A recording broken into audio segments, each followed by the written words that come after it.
once you install the request, then you can do import request.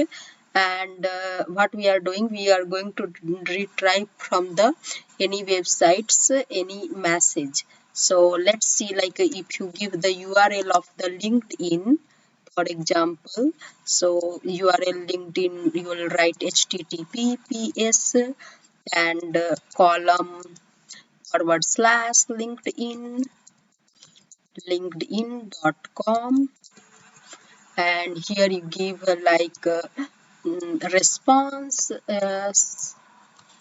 response mm, suppose you have taken any variables response, and then you can find out requests request.url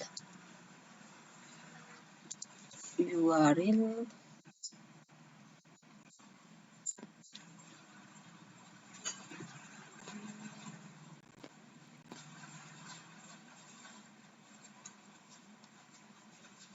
request dot get URL, and once you get the URL, you can display the like print response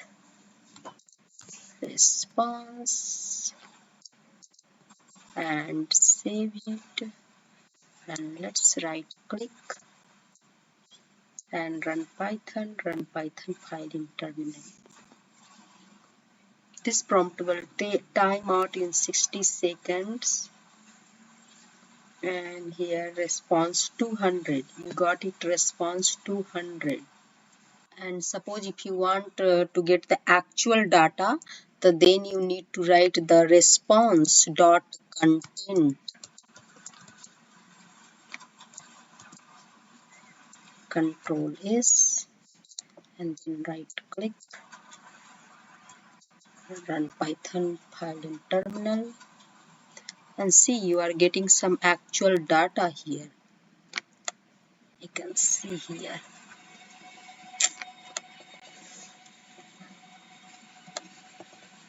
See here all the data we are getting from the LinkedIn. See, there are long data, all data we are getting.